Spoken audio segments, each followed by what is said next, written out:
ஒரு கதை சொல்லிட்டேன் சார். அதுல உனக்கு கதை கேட்டு பழகிடுச்சு, எனக்கு கதை சொல்லியே பழகிடுச்சு. நான் கதை சொல்றேன், கேளு. இருக்கும் இடத்தை விட்டு இல்லாத இடம் தேடி எங்கெங்கோ அலைகின்றார் ஞான தங்கமே. வணக்கம் மக்களே, இன்னைக்கு நான் பார்க்க போற வீடியோஸ் எதை பத்தினா 3 BHK தானே, 3 அறைகள் உள்ள வீடு. இதை பத்தி தான் பார்க்க போறோம். சித்தார்த்தோட படம் ரிலீஸ் ஆச்சு, அருமையான ஒரு படம் தான். படமா பாக்குறீங்க அப்படின்னா ஒரு எமோஷனலான ஒரு படம். ஒரு மிடில் கிளாஸ், அதாவது மிடில் கிளாஸ் மேல போகவே முடியாது அப்படின்ற கனவை சாதிச்சு காட்டியிருப்பாங்க. அதாவது ஒரு சாதாரண மிடில் கிளாஸ் வந்து முன்னேறி மேல வந்து ஒரு வீடு கட்டுறது தான் மெயின் ஃபிளாட்டே. அவங்களால சம்பாதிக்க முடியாது அப்படின்னு கிடையாது. அவங்க சேர்த்து வைக்கிற அமௌண்ட்லாம் கிட்டத்தட்ட 15 லட்சம் 25 லட்சம் அப்படின்ற அளவுக்கு சேர்த்து வைக்கிற அளவுக்கு இருக்கும். நல்ல ஃபினான்ஷியலாக க்ரோ ஆகி மிடில் கிளாஸ் நல்லா தான் இருக்காங்க. பட் இவங்களுடைய கனவு என்ன அப்படின்னா பிக், அதாவது இந்த வீடுன்றது தான் ஒரு பிக் அவங்களுக்கு.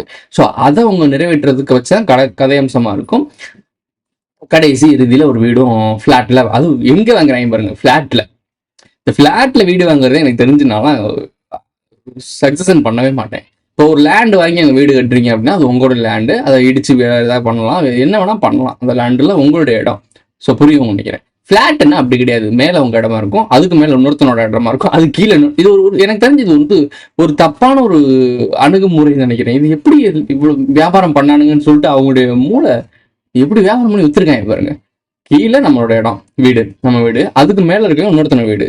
எப்படி ஒரே இடத்துக்குள்ள அந்த லேண்ட் வந்து 3 சென்ட் அப்படின்னா அந்த 3 சென்ட்ல எத்தனை பேர் கூட்டியிருப்பாங்க பாருங்க. அவன் இந்த 3 சென்ட்டை எவ்வளோ மல்டிபிள் பண்ணி வித்துருக்கான் பாருங்க. Business strategy. எனக்கு இந்த அப்பார்ட்மெண்ட் கல்ச்சர்ஸ் பிடிக்காது. ஐ மீன் ஒரு மொத்தமாக ஒரு வீடு, நம்மளோட வீடு அப்படின்னா கூட ஒரு லாஜிக் இருக்கு. அது நம்மளுடைய பத்திரம் இருக்கும், நம்ம வீடு இருக்கும். பட் அப்பார்ட்மெண்ட் கல்ச்சர்ஸ்ன்றது வந்து எனக்கு வந்து அதுல தான் பெரிய பல பிரச்சனைகள் நடந்துட்டு இருக்கு. நான் அதுக்கு எதிரான கிடையாது, பட் எனக்கு அது பர்சனலாக பிடிக்காது. ஸோ அதனால அதை சொல்கிறேன். இதுக்கான வீடியோ அப்பார்ட்மெண்ட்டை பற்றி கிடையாது. பட் 3 BHK படம் இருக்குல்ல, இந்த படத்தை வச்சு பாரிசாலன் பேசியிருக்கான். நானே பேசணும்னு தான் வச்சுருந்தேன். பட் மூவி ரிவ்யூ பண்ணுறதுல என்ன மேட்டர் இருக்குது, இதுக்கு ஒரு நேரம் வரும், அப்போ பேசுவோம். ஆல்ரெடி நம்ம இதை பற்றி நிறையா பேசிட்டோம். இந்த படத்தை பற்றி என்ன ஸ்பெசிஃபிக்காக ஒரு ரிவ்யூ கொடுக்குறதுக்கு என்ன இருக்குது? இவன் வந்து பொலிட்டிக்கல் ரிவ்யூ பண்ணுறானா இல்லை என்னன்னே புரியல. பாரிசாலனோட ஐடியாலஜி என்னன்னு தெரியல. நான் அரசியல் கிடையாது, எல்லாத்தையும் நடக்கிற ப்ராடத்தனத்தை பேசிட்டு இருக்கோம். இவன் இயக்கம் ஆரம்பிக்க போறேன்னு சொல்லியிருக்கான். இயக்கம் ஆரம்பிக்க போற ஒரு ஆளு எதுக்கு மூவி ரிவ்யூ பண்ணிட்டு இருக்காரு? சர்டிபிகேட் வேற. இந்த படத்துக்கு வந்து பாரிசாலனுடைய ஏதோ வள்ளல் மீடியா சர்டிபிகேட் அது ஒன்று சொன்னான். அது இருந்தால் கிளிப் போட்டு விட்றேன். ஸோ சர்டிபிகேட் கொடுக்குறான் இந்த படத்துக்கு. படம் நல்ல படம் தான் நானே சொல்றேன். பட் விஷயம் இருக்குல்ல, இந்த வீடு வாங்குற கனவு இது ஏன் இப்போ அவனுங்க எடுக்கிறானுங்க 2005, அதாவது 2025 எடுக்கிறானுங்க அப்படின்றது. ஏன் 2005 சொன்னது உங்களுக்கு படம் வீடியோ படமா என்னடா இது? என்ன இன்னைக்கு ரொம்ப ஜாம் ஆகுது. இந்த இருக்கு உங்க சீட் தெரியுது, நீ மூடு. சரி, வீடியோ ஃபுல்லா பார்க்கும்போது உங்களுக்கு புரியும். வாங்க வீடியோக்குள்ள போகலாம். இந்த படத்தை திரையரங்குல போய் பார்க்க வேண்டிய படம். குடும்பத்தோட போய் பார்க்கலாம். சின்ன பசங்க வீட்டுல குழந்தைகள் இருந்தாலும் நீங்க தாராளமா கூட்டிட்டு போகலாம். இந்த படத்துல இது வந்து வள்ளல் மீடியா சர்டிஃபைட் படம். நம்ம ஒரு சர்டிபிகேஷன் கொடுத்துருவோம். ஏன்னா இப்போ ஒவ்வொருத்துக்கும் ஒவ்வொரு சர்டிபிகேட் இருக்கு, அது மாதிரி வள்ளல் மீடியா சர்டிபிகேட் இதுக்கு. ஓகே, வீடியோக்குள்ள போயிடலாம். ஆல்ரெடி வீடியோக்குள்ள தான் இருக்கீங்களா? இன்னைக்கு என்னன்னே தெரியல, ஏதோ ஒரு டிஸ்டர்பன்ஸ் ஆயிட்டு இருக்கு. ஸோ கொஞ்சம் அனுசரிச்சுக்கங்க, என்ன மேட்டர்னு தெரியல. ஓகே, அதெல்லாம் அட்ஜஸ்ட் பண்ணிக்க மாமா, அப்படி எப்படி இருக்கத்தான் செய்யும். ப்ராப்பரா போலாம். ஓகேவா? ஐயோ, அவன் உள்ள இருக்கிறத விட இது வந்து வள்ளல் மீடியா சர்டிஃபைட் படம். நீ பண்றதெல்லாம் பார்க்கும்போது தான்டா லேசா நெஞ்சு வலிக்கிற மாதிரி இருக்கு. வீடியோல என்ன மெயின் லைன் அப்படின்னா, இந்த வீடு வாங்குற கனவு 2005. நான் ஏன் அதை ஸ்பெசிஃபிக்கா சொன்னேன் அப்படின்னா, ஒரு சில வார்த்தைகள்லாம் நான் வேணும்னே தூக்கி போடுவேன். அந்த வார்த்தையோட பிடிக்க தெரிஞ்சவங்களுக்கு தெரியும். 2005 சொல்லணும்னா கதிர் அப்படின்னா இதுக்கு 2005 என்ன நடந்துச்சு அப்படின்னு ஏதாச்சும் தேடி பார்க்கணும். அப்படி தேடி பார்த்தீங்கன்னா உங்களுக்கு ஒரு விஷயம் புரியும். ஸோ ஸ்பெசிஃபிக்காக இந்த மாதிரி பேசுவேன். ஸோ 2005 என்ன நடந்துச்சு அப்படின்னு பார்ப்போம். 2005 வீடுகள் ஹோம் லோன்றது அமெரிக்காவில் பெரிய லெவலில் வளர ஆரம்பிச்சிச்சு. அதாவது எடுத்தவனுக்கெல்லாம் அந்த லோனு வா நீ வா உனக்கு வீடு இந்த வாங்கிக்க ஹோம் லோன் அள்ளி தெளிச்சிருக்காங்க. அது ஒரு பிக் பப்ளா வந்து 2008 வெடிச்சிருக்கு. ஸோ இடைப்பட்ட காலத்தில் அது நிறைய நடந்திருக்கு. இந்த லோன் வாங்குறது, இந்த மாதிரி பாண்டிங் பேப்பர் பத்திரம் இதெல்லாம் இருக்கும் பார்த்தீங்களா? லோன் வாங்கி ஒரு வீடு வாங்குறீங்கனால இந்த பத்திரம் அவன்கிட்ட தான் இருக்கும். வீடு நீங்க இருந்துக்கலாம். அந்த லோன்லாம் முடிச்ச பிறகு இந்த பத்திரம் உங்ககிட்ட வரும். ஸோ இந்த பத்திரங்களை வச்சுட்டு அவன் சும்மா வச்சிருக்க மாட்டான். அந்த பாண்டிங்கை கிரியேட் பண்ணி அதை விற்பான். ஸோ இந்த வெறும் பத்திரத்தை வீட்டில் வச்சுட்டு இவன் ரொட்டேஷன்ல விட்டு இந்த ஷேர் மார்க்கெட், இந்த ஸ்டாக் மார்க்கெட்லாம் சொல்றாங்க இல்லை, இதுக்குள்ள விடுவானுங்க. இதுக்குள்ள மைன்யூட்டா போவானா? இது வந்து அதெல்லாம் சொல்றது சிலந்தி வலை மாதிரி. அதை டீட்டெயில்டா எக்ஸ்பிளைன் பண்ற அளவுக்கு நமக்கு தேவையில்லை. அதுக்குள்ள நான் போக மாட்டேன். பட் மேட்டர் என்னன்னு தெரியும். ஸோ அந்த பத்திரங்கள்லாம் பாண்டிங் மாதிரி கிரியேட் பண்ணி அதை உள்ள உலா விடுறது. இது மூலியமா ஃபண்டு தயாரிச்சு வேற லெவல்ல சம்பாரிச்சிட்டு இருக்காங்க. நம்மளுடைய பத்திரம் நாம அவன்கிட்ட லோன் வாங்கினதுக்காக அவன் வச்சிருக்கான், அது சும்மா வச்சிருக்காம அதை ரொட்டேஷன்ல விட்டு பணம் சம்பாரிச்சுக்கிட்டு இருக்கிறது தான் பேங்கிங் சிஸ்டம். ஸோ இதான் நடந்துட்டு இருக்கு, இதெல்லாம் லோன் வாங்குற இடத்துல நடந்துட்டு இருக்கு. இப்போ இது ஒரு கிரேஷ், அதாவது ஒரு மிகப்பெரிய அழிவு நடக்கிறதுக்கான காரணம் எதுக்கு பிக் பபுள் வெடிச்சிச்சு, அதாவது பொருளாதார வீழ்ச்சி நடக்குது இந்த பேங்கிங் லோன் மூலயமா. 2005 இருந்து 2008 வெடிக்குது. ஸோ இப்போ வீடு வாங்கின எம்பெல்லாம் ஒண்ணுக்கு 2 வீடுல வாங்கி போட ஆரம்பிச்சாங்க. இன்வெஸ்ட் பண்ணுவோம்னு சொல்லிட்டு இன்வெஸ்ட் பண்ண ஆரம்பிச்சானுங்க. நம்ம ஊர்ல ஒரு கலாச்சாரம் இருக்கும், வீடு வாங்கி கட்டி போட்டுருப்பா, அது வாடகை விட்டு சம்பாரிச்சிடும் அப்படின்ற ஒரு கல்ச்சர் இருக்குல்ல. சோ அதை அங்கே வந்து 2-3 வீடு காசு கம்மியா வருதுல வாங்கி போட்டுறாங்க. என்ன அது அருமையான தொழிலா இருக்கியா? இது தெரிஞ்சிருந்தா வந்தன்னைக்கு இந்த வேலையில சேர்ந்து காசு பணத்தை சம்பாரிச்சு ஊர்ல வீட கட்டிருப்பலையா, தெரியாம போச்சு.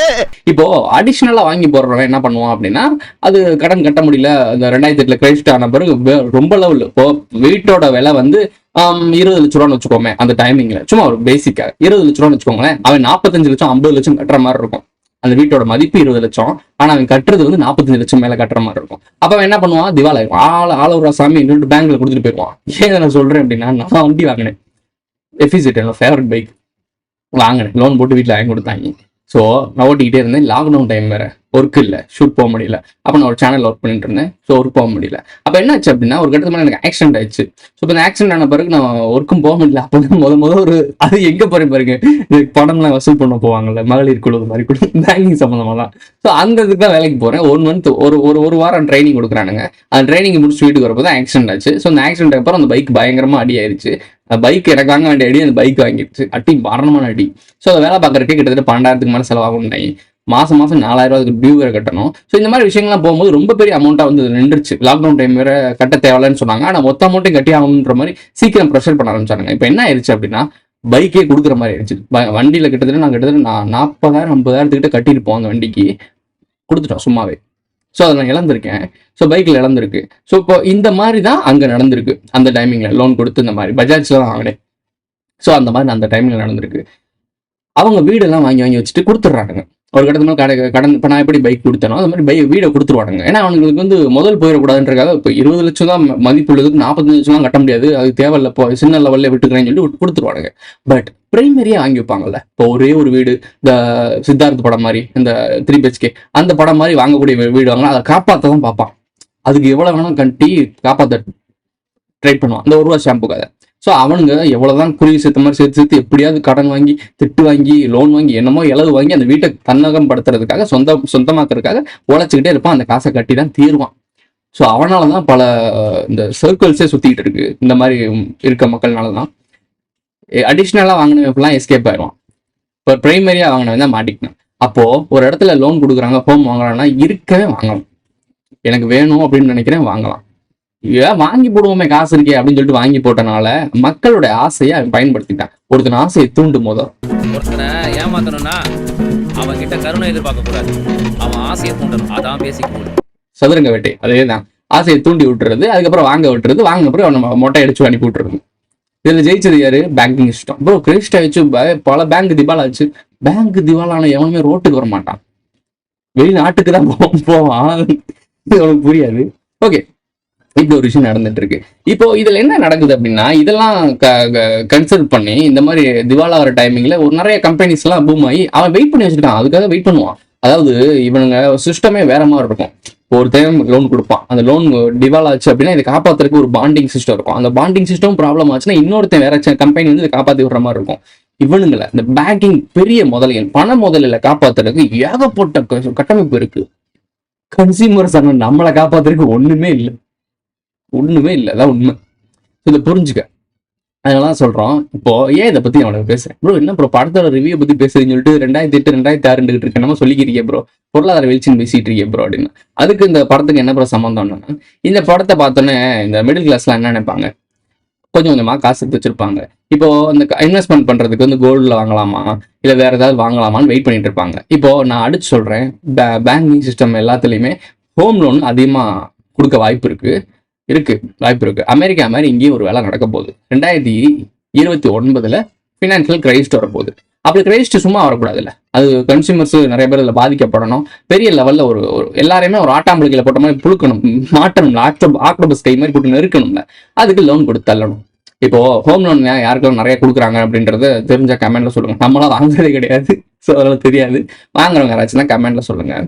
இப்போ இந்த படத்தை எடுத்து ரிலீஸ் பண்ணும்போது இந்த படமும் நல்லா எமோஷனலாக கனெக்ட் ஆகிற மாதிரி பயங்கரமாக கொண்டாடப்படக்கூடிய பாரிசெல்லாம் சர்டிஃபிகேட் கொடுக்குற மாதிரி ஆச்சுன்னா அவன் கொஞ்சான்ஸ் இருக்கும், ரசிகன் கொஞ்சான்ஸ். அவனுக்குலாம் என்ன நினைப்பாங்க, மிடில் கிளாஸ் ஜாம்பி கூட்டம், இப்போ பாரிசாலாம் சொல்லிட்டான் படம் நல்லா இருக்கு, அந்த படத்தை பார்ப்போம். அப்போ அவனுக்கு எமோஷனலாக கனெக்ட் ஆகும், நம்மளும் ஒரு வீடு வாங்கிடணும். புரியுதா அவனுக்கு? நான் உங்கள்கிட்ட திருப்பி சொல்லிட்டு இருக்கேன், 2029க்கு அப்புறம் பொருளாதார வச்சு நடக்கும். அப்போ கூட உங்கள் வீடு எல்லாம் இருப்பீங்க. 30, 32 அதுக்கப்புறம்னா எல்லாத்தையும் போட்டுட்டு ஓடுற மாதிரி தான் இருக்கும். அதை மைண்டில் வச்சுக்கிட்டு எதில் இன்வெஸ்ட் பண்ணணும்னு நீயே முடிவு பண்ணுங்க. நான் யாருமே ஜட்ஜ் பண்ணல, யாருமே இதை பண்ணுங்கன்னு நான் சொல்லலை. ஆனால் 2034க்கு அப்புறம் 32, 34 பாருங்க, 2030 தொட்டோடனே வேர்ல்டு வார்னு ஒன்று ஆரம்பிச்சிருச்சு அப்படின்னா வீட்டுக்குள்ளே இருந்தெல்லாம் நீ பாதுகாக்க முடியாது. நான் வேர்ல்டு வாரை பற்றி ஒன்று சொல்கிறேன், அது அப்போ நடந்தால் என்னெல்லாம் நடக்கும் அப்படின்றது உங்களுக்கு ஒரு ப்ராக்டிக்கலாக ஒரு சொல்கிறேன். எப்படி நீ கேட்குறீங்கல்ல ப்ரோ, அப்போ என்னெல்லாம் முன்னெடுப்பு எடுக்கணும்னு கேட்குறீங்கல்ல, அதை பற்றி ஸ்பெசிஃபிக்காக தனியாக பேசலாம், இதில் பேச வேணாம். ஸோ அந்த மாதிரி ஒரு இன்சிடென்ட்ஸ் நடக்கும்போது நீ குருவி சேர்த்த மாதிரி சேர்த்து வச்சிருந்த வீடை போட்டு ஓடுற மாதிரி தான் இருக்கும். அந்த இடத்துல பாதிப்பு அதிகமாக. எத்தனை படங்கள் பார்க்குற, எத்தனை காசா இஸ்ரேல்லாம் பார்க்குறல சண்டை நடக்கும்போது எங்கே அவங்க போட்டுட்டு இருக்கானுங்க, வீடுகள்லாம் சதஞ்சு மாதிரிலாம் பார்த்துருப்பீங்கல்ல, அது எங்கே நடக்குது? அது அப்பார்ட்மெண்ட்ஸ் தானே, அப்பார்ட்மெண்ட்ஸ், பில்டிங்ஸ், வீடு, ஹோமு, ஆஃபீஸ், இந்த மாதிரி இடத்துலலாம் வந்து விழுந்து இது மாதிரி பண்ணுது. இந்த மாதிரி ஒரு நடந்துட்டு இருக்கிறதுக்கு நீ இப்போ வாழ்கிற வாழ்க்கை, இது ரத்தத்தை சிந்தி வேர்வையை சிந்தி ஒரு இடத்துல மொத்தமாக கொட்டியிருப்ப, அதை அனுபவிக்கவே முடியாமல் ஒன்றும் இல்லாமல் போச்சுன்னா யாருக்கு லாஸ்? அதை மைண்டில் வச்சுக்கிட்டு அதுக்கு தான் நாங்கள் சொன்னோம் கோல்டில் இன்வெஸ்ட் பண்ணுங்கன்னு சொன்னோம். கோல்டில் இன்வெஸ்ட் பண்ணோம்னா கோல்டுன்னு சொல்லிட்டு ஒரு லோன் போட்டு அங்கே போய் இன்வெஸ்ட் பண்ணக்கூடாது. அந்த கையிருப்பு நம்மக்கிட்ட இருக்கணும். இப்போ கோல்டில் இன்வெஸ்ட் பண்ணுறதுன்னு நம்மக்கிட்ட இருக்கணும். அந்த கோல்டு உனக்கு புரியும் நினைக்கிறேன் நான் சொல்கிறது. குட்டி குட்டியாக காயின்ஸ் இந்த மாதிரி ஒரிஜினல் கோல்டை வாங்கி வச்சுக்கோங்க. ஸோ இதுதான் நமக்கான ஒரே ஒரு தீர்வு, இப்போதைக்கு இருக்க ஒரு தீர்வு. ஸோ இதை விட்டுவிட்டு இதில் இன்வெஸ்ட் பண்ணுறேன், பேங்க்ல லேண்டில் இன்வெஸ்ட் பண்ணுறேன், காரில் இன்வெஸ்ட் பண்ணுறேன், ஷேர் மார்க்கெட்டில் போடுறேன், அதில் போடுறேன், அதெல்லாம் உங்கள் விருப்பம்ப்பா, ஓன் ரிஸ்க்கு, அதெல்லாம் நமக்கு தேவையில்லை. பட் புரிதாதவங்க, குழப்பத்தில் இருக்கவங்க, என்கிட்ட சொல்யூஷன் கேட்டவங்களுக்கு ஒன்று கோல்டு வாங்கி வச்சுக்க முடிஞ்ச அளவுக்கு, அதான் உனக்கு காப்பாற்றும். 2029 அதே அமெரிக்காவில் நடந்த 2005 ஆரம்பித்த அந்த பூம், 2025 ஆரம்பிக்கிற இந்த படத்தோட பூம் இப்போ எங்கே நடக்கும் அப்படின்னா, இது எங்கே முடியும் அப்படின்னா 2008 வெடிச்சிச்சு. ஃபினான்ஷியல் கிரைஸ்ட் நடந்துச்சு அமெரிக்காவில். அதே ஃபினான்ஷியல் கிரைஸ்ட் 2009 நடக்கும். புரியுதா புரியலையா? 20 இயர்ஸ் லூப்பு நடக்குது. 20 இயர்ஸை பற்றி நான் மெம்பர்ஷிப்பில் போட்ட ஒரு வீடியோ தெரியும், யுகங்கள் பற்றி போட்டிருப்பேன், அதை போய் செக் பண்ணி பார்த்துக்கோங்க. அதில் உங்களுக்கு தெரியும் அந்த 20 வருடங்களுடைய கால சுழற்சி ஏன் அப்படின்றது தெரியும். நீங்கள் சொல்கிற மாதிரி கலியுகம், சத்தியுகம், திரேதா யுகம், துவாபர யுகம், இதெல்லாம் வந்து பல லட்சம் ஆண்டுகள்லாம் கிடையாது. சில நான் போட்டிருப்பேன் பாருங்கள், இதிலே உடைக்கணும். சிம்பிளாக சொல்கிறேன், தயவு செய்து இந்த மாதிரி தற்கொலை பாரிசாலன்னு சொல்லும் போது தாங்க இந்த தினேஷ்குமாரை பற்றி ஒரு விஷயம் பேச வேண்டியது இருக்குது. இவங்களை கொஞ்சம் தூர் வரன பிறகு தான் தெரியுது படா டிக்கெட்டாக இருக்காங்க இவங்க. இந்த பாண்டி, அப்புறம் பாண்டி, டிசிபி பாண்டியனு, அப்புறம் பாரிசாலனு, இவங்க எல்லாருமே கொஞ்சம் தூர் வர பார்த்தேன். எப்பா பெரிய ஆட்களுங்க இவங்களுடைய பின்புலம், இவங்களுடைய வரலாறு, இவங்க பின்னணி, இவங்க என்னென்னலாம் எந்தெந்த புராண காலத்து வரைக்கும் போகிறாங்க.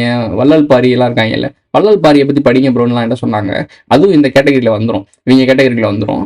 ஸோ இவங்களை பற்றி கொஞ்சம் அலசி பார்க்கும் போது யாராவீங்க அப்படின்றது மாதிரி தெரிஞ்சனால ஓரளவுக்கு வச்சுருக்கோம். ஒரு நாள் வரும் இவனுங்களை உடச்சி உட்கார வைக்கிறதுக்கு. பாரிசாலனையும் டிசிபி பாண்டியனையும் ஒரு இடத்துல உட்கார வைக்க முடியும். அதுக்கான விஷயங்கள்லாம் நம்மகிட்ட இருக்குது. ஆனால் அது கரெக்டான இடத்துல பேசணும். இப்போ 19 பேசிட்டு போயிட்டோம்னா அது ஒன்றும் இல்லாமல் போயிடும். இவங்க சப்பையாக்கிட்டு போயிடுவானுங்க. இலுமினாட்டி, கல்ட்டி, தெலுங்கு, கன்னடா, அந்தேரி, வந்து கான்ஸ்பிரசி இந்த அப்புறம் போட்டு வந்திருக்கான், இவன் ஃப்ரீ மிஷனரி அப்படின்னு என்ன தேவைன்னு சொல்லி நமக்கு முத்திரை ஊற்றி அதை டம்மி ஆக்கிடுவானுங்க. சரியான நேரத்தில் உங்களுக்கு அவங்க மேலே ஒரு சந்தேகம் வரும்.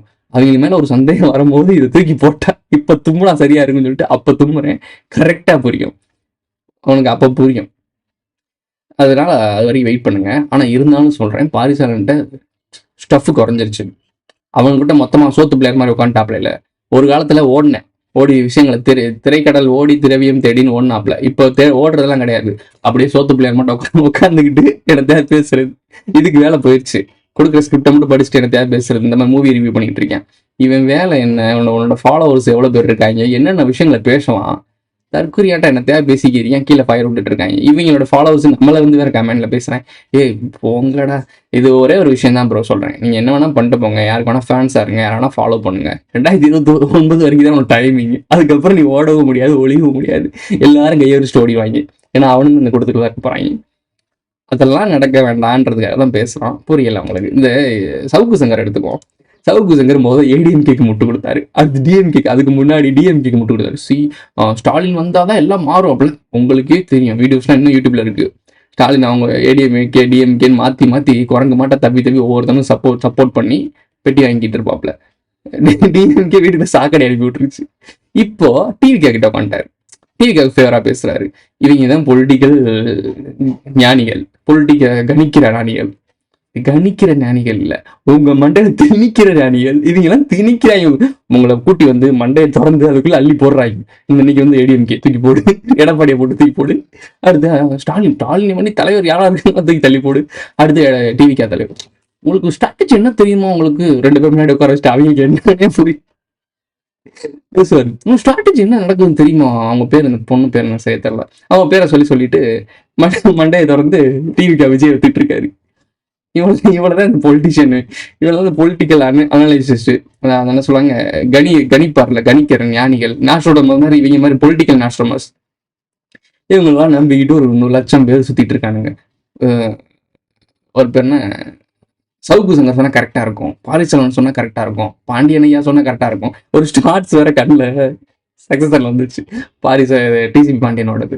என்ன மேட்டர் அப்படின்னா, பறையர்கள் அப்படின்னு சொல்லி பேசிட்டு, பறையர்கள் நாங்கள் சொல்லிட்டு ரொம்ப ஒரு மாதிரி தாழ்வு மனப்பான்மையில இருந்தோம், ஐயா தான் எங்களுக்கு வந்து எங்களுடைய பெருமை, யாரு ஆதிப்பாட்டன் சிவனே பறையன் தான் அப்படின்னு சொல்லி எங்களுடைய தூங்கி கொண்டிருந்த எங்களுடைய விழிக்க வச்சாரு அப்படின்னு சொல்றாங்க. இதுக்கு முன்னாடி 10-15 வருஷமா யாருக்கு சீமான் இதுதானே கத்திட்டு இருந்தாரு, அப்ப எங்க தூங்கிட்டு இருந்தாருன்னு தெரியல எனக்கு. கிரெடிட்ஸ் எடுக்கிறதுல அந்த ஆளுக்கு அவ்வளோ சந்தோஷம். நம்மளை சொல்லும் போது அப்படியே குண்டி தூக்குது ஒரு பக்கம் ஐயாக்கு. எவன் ஒருத்தன் பெருமைக்கு எருமை மேய்க்கிறானோ அவன் உங்களை காயடிக்கிறான்னு அர்த்தம். அது மாதிரி தெரிஞ்சுக்க. ஐடபிள்யூ போட்ட விஷயங்கள்லாம் நீ எங்கே தேடினாலும் கிடைக்காது. என்னைக்காவது இதை நான் தான் பதிவு செஞ்சேன், நாம் தான் இதை சொன்னோம்னு சொன்னார். என்னைக்காவது ஃப்ளைட் ஆக்சிடென்ட்டை பற்றி பேசினார். அவங்க ரிசர்ச் பண்ணி வெளியே வர்றதுக்கு முன்னாடியே சொல்லிட்டாப்ல நிறைய மேட்ரு. இந்த பிபின் ராவத் முன்னாடியே எல்லாத்தையும் கணிச்சு சொல்றாரு. என்னைக்காவது வந்து நான் தான் இதை சொன்னேன்னு சொன்னாரா? என்னைக்காவது சொல்லியிருக்காரா? உங்களை முன்பே எச்சரிக்கிறோம், நீங்கள் கவனிக்க தவறீர்கள், இவ்வளவுதான் சொல்றாரு. இதுக்கு பேர் வந்து கிரெடிட் எடுக்கிறது கிடையாது, உங்களுக்கு ஞாபகப்படுத்துறது.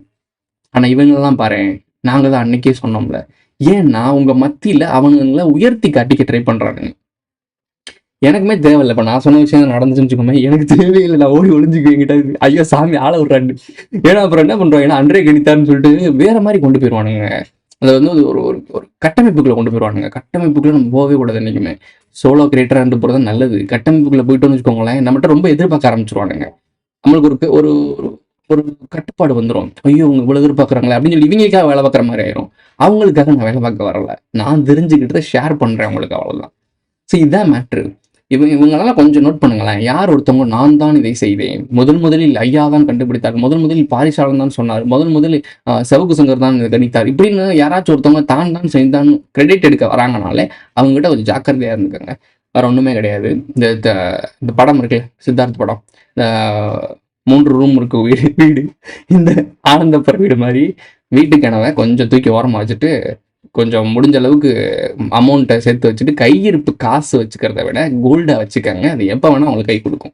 கோல்டு ரேட்டு ஏறிட்டு தான் இருக்கு. ஸோ உங்களுக்கு அது அசட் மாதிரி தான், சொத்து மாதிரி தான். அது விவசாய லேண்ட் வச்சிருக்கீங்க அப்படின்னா அதில் நல்லா பயிரெலாம் வருது, நல்ல மகசூல்லாம் எடுக்குது அப்படின்னா தயவு செய்து அதை பாதுகாத்துக்கங்க முடிஞ்ச அளவுக்கு. உங்களை தான் சோறு போடும். சோறுக்காக தான் எல்லாம் ஓடுறீங்க. அன்றாடம் எல்லாரும் ஓடுறதுக்கான காரணம் என்ன? சோத்துக்கு தான் ஓடுறீங்க. எப்படி வேணா யோசிச்சு பாருங்க. படிக்கிறது எதுக்கு படிக்கிற? நாலேஜ் வளர்த்துக்கிறதுக்கா? அந்த நாலேஜை வளர்த்துக்கிட்டு சம்பாதிக்க தான் போறேன். ஸோ அந்த சம்பாதிச்சுன்னா காசை பண்ண போற, காசை திங்க போறியா, சாப்பாடு வாங்கி திங்க போறேன்.